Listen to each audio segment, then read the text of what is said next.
Hi, Grandma here, and I'm reading The Iron Ring. I'm only going to read one chapter today. The two chapters that I read the other day took 25 hours to upload to YouTube. So I think something's wrong with our internet or something. But anyway, Chapter 8, A Miserable Bird. Now to review, Tamar did not participate in the choosing and chose to leave town. And he has met up with Rajaswami, and they also have met up with Hashkat. We found out that Hashkat, the king of the monkeys, at one time was human and part of the warrior class, but he didn't like that lifestyle, and he was actually perfectly happy being a monkey, really. And because he was so large for a monkey, he was elected king of the monkeys.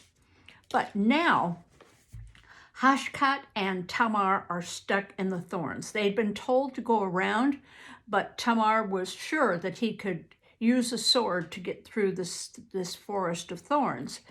But as it turns out, this forest of thorns had a very sticky substance, and he and Hashkat are stuck.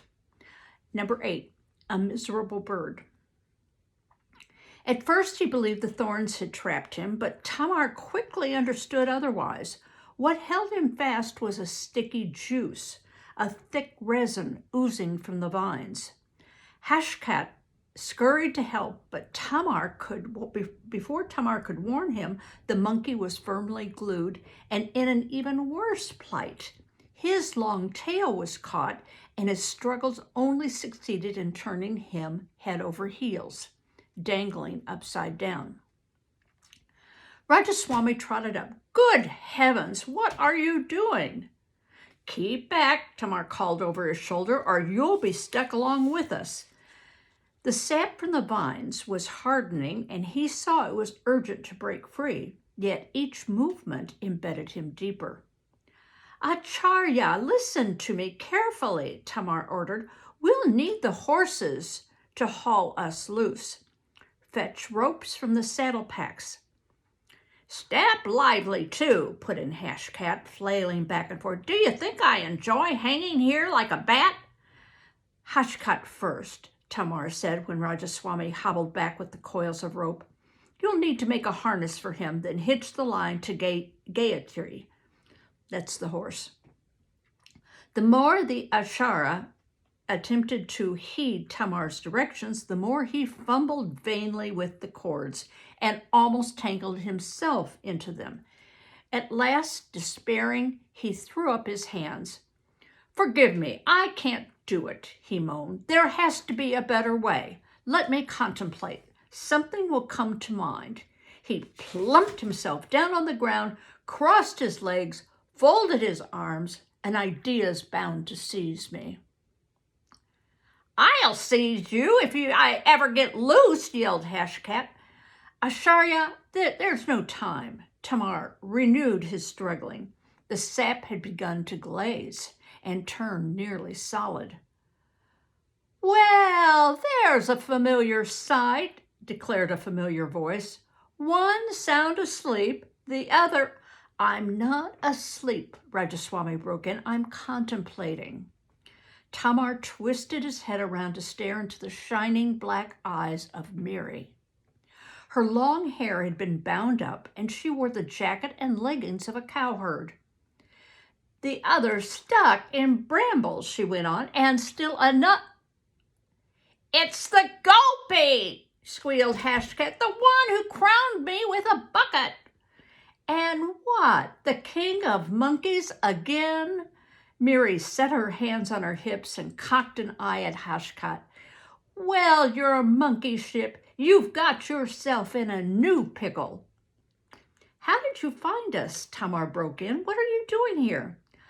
"Nanda told me you were headed north along the river," Miri said, all the while taking stock of Tamar's situation. "You were easy to follow." With no need for instruction, Miri looped the rope around Tamar's waist and under his arms, tying the knots deftly and securely, then did the same for Hashkat. Hashkat hitching up the horses, she urged them to start pulling. Tamar felt his harness tighten, biting his chest, almost cutting off his breath. The sap refused to give up its grip until at last one of Tamar's feet came free, then the other. His hand suddenly tore loose and he tumbled to the ground. Hashkat rolled onto the grass beside him. Miri undid the ropes and lashed them around the hilt of Tamar's sword, and the horses hauled it clear as well. Tamar's hands smarted where the shreds of skin had been ripped away. Hashkat had fared even worse. Patches of his fur clung to the vines, and a good length of his tail was stripped raw. "What I don't understand," said Miri, while Tamar sheathed his sword, and Hashkat ruefully eyed the damage to his tail, "is how you got in such a mess to begin with. You should have seen right away you couldn't get through." "Well, we have to get through." Tamar glared at the brambles as if they were an enemy who had bested him. "I said I would." "That's how he put in Hashkat. "With him, it's point of honor." "Well, honor's one thing, stubbornness is another," returned Miri. "Tut, tut," Hashkat snapped. "That's no way to speak to the king of Sundari." "The what of what?" Miri rounded on Tamar. "King, you lied to me at the river." "I didn't lie," Tamar protested. "I'm not the king of Sundari. I gave it up. I turned the kingdom over to my army commander." "You're splitting hairs," Miri reported, even eyes flashing. "Leave that sort of niggling to the Brahmans. I guessed you were at least a warrior and you said nothing. And what about those fine words you were spouting when you were up to your neck in water? I want to know more about this king who isn't a king." Tamar nodded. "Yes, you have every right." "My boy," Rajaswami interrupted, "this is hardly the moment for amatory confessions. If you don't wish to delay, you will have to turn aside and circle around these brambles." "You could go to the river's edge and swim past," said Miri. "Goodness, no," cried Rajaswami. "I can't swim. That wouldn't do at all." "Well, we could pull you along by your beard," suggested Hashkat. "It looks pretty well stuck to your chin." "Certainly not," said Rajaswami. "As a Brahmana, I insist on maintaining a measure of dignity." "If you knew so much about country life as you do about honor," Miri said to Tamar, "you might have figured out how to go at it." She led him to the thorny barrier. "That's sticky sap. We have bushes near our village that put out something like it. Not as strong, but much the same kind of resin. We collect it and use it in our lamps. It burns brighter than oil. What I'm wondering, set fire to the vines? We can try and see what happens." Miri strode to the chestnut mare, grazing beside Gayatri and Jagati. "Nanda, let me borrow a horse," she called back, adding with a glance at Hashkat, "I'm not a monkey and I don't steal." The girl rummaged through her saddle pack and drew out a flint stone and steel fire striker. Warning Hashkat and Rajaswami to keep their distance, she knelt at the roots of the vine. Tamar watched closely while she struck a spark that went dancing into the brambles. The sticky resin hissed and flared. A yellow flame spurted, small at first, then soon rose, crackling and licking at the vines, blossoming in all directions. Another moment and the fire was roaring, burning faster than Tamar could have imagined. He flung up his arms to shield his face from the sudden burst of heat. Miri, instead of drawing back, seized a dead branch and began thrusting at the blaze, stirring and spreading it deeper into the brambles. She struck away the charred vines and plunged into the gap, driving the fire ahead of her until she had hacked out a flaming tunnel. "It's burned through to the other side," she called back to Tamar. "Get the Brahmana and the monkey. Blindfold the horses or they won't go near the fire." "Gayatri will do whatever I ask," Tamar called back. "The others will follow her." While Miri continued to clear away the smoldering vines, Tamar sent Rajaswami stumbling headlong through the passage, then shoved Hashkat after him.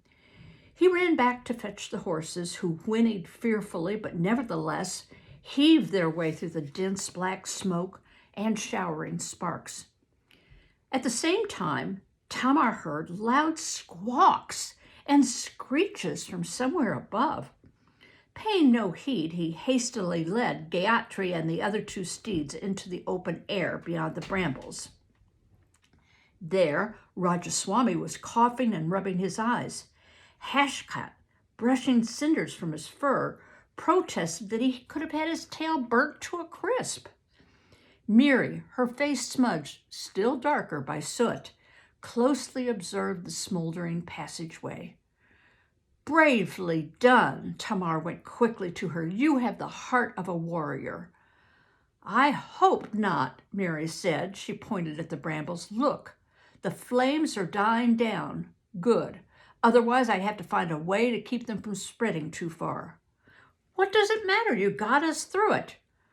"Burn down a whole forest for the sake of convenience? That might be a warrior's way, but it's not mine. Strange, though. The vines are growing again."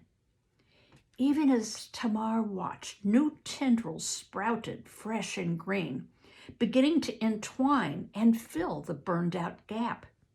He called over Rajaswami, who peered at the thicket, which had grown almost as dense as it had been. "Most peculiar," murmured the Acharya, as puzzled as Tamar. "Not at all to be expected from ordinary vegetation." He frowned uneasily. "Very odd indeed. Even magical."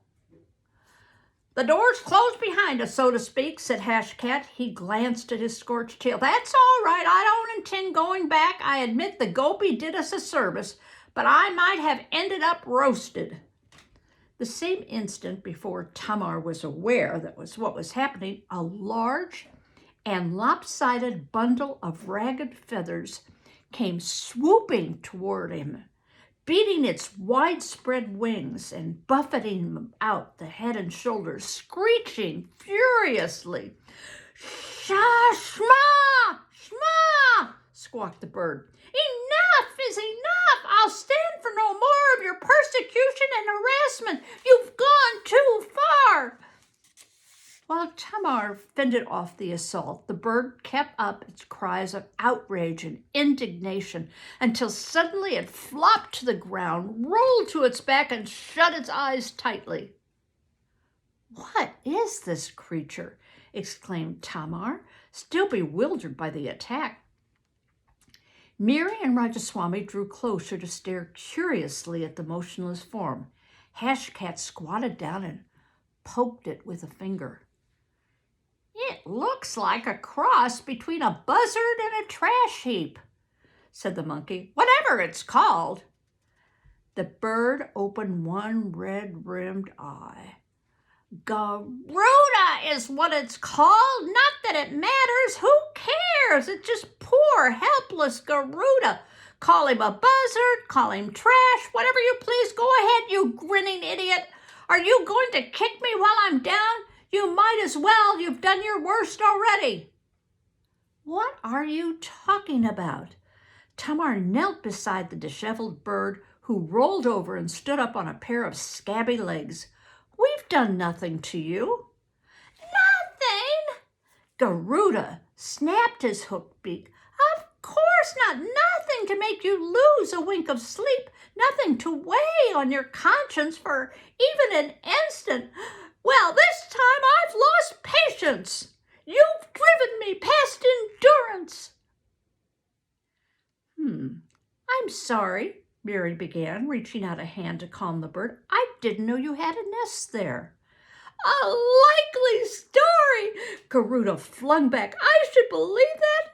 Why do you think I built it in the thorniest place I could find and avoid that horrible goo? To get a little peace and quiet. Don't tell me you and he and the Bashmana, excuse me, Brahmana, and the scruffy-tailed banana gobbler didn't plan the whole thing. What's to do for sport this morning? Well, let's go burn Garuda's house to the cinders." "You aren't the only ones after me," Garuda pressed on. "Just the other day I perched on a tree minding my own business when some malicious fool shoots an arrow at me. Missed me by a hair. I flew off as fast as I could before the numbskull tried again." So now we know what happened to the bird that flew off and woke up Shisha to find Hashkat trying to steal the jewel. "Oh, so he's the one who woke up the snake and got us in trouble," said Hashkat. "I shot the arrow," Tamar said. "I was aiming at the tree. I saw no bird." "Aha! You're all in it together, just as I thought." "Ooh, he is quite mad," Hashkat murmured to Tamar. "Leave him. Let's be on our way." "Oh, no, you don't," said Garuda. "You wrecked my home. You owe me. You owe me plenty for all the pain and misery you've caused." "I regret to say," Rajaswana told Tamar, "accident though it was, the young lady acted for your benefit, so you must bear some responsibility. And you were the one who disturbed him in the first place," he told Tamar. "As he claims, you owe him something. A king never forgets to pay his debts." "He's not a king anymore," Hashkat protested. "Let this moth-eaten sack of feathers build another nest. What else does he have to do with his time? Or he can go roost with his fellow vultures." "First you call me a buzzard, now a vulture," cried Garuda, so furious he started quacking like a duck. "You don't know what you're dealing with. I'm an eagle." And that's the end of chapter 8. Next chapter is 9. Now, this book does something, I don't know if you've noticed, but it does something that was very common. It's very common among adventure stories, and that is the author stops a chapter in the middle of some action, and you have to read the next chapter in order to find out what happens.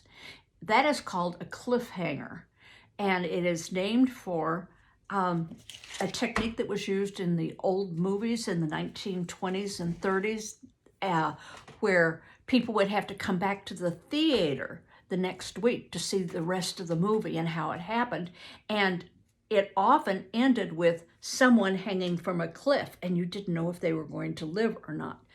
Today, we don't have movies like that, but we have television series that often do that.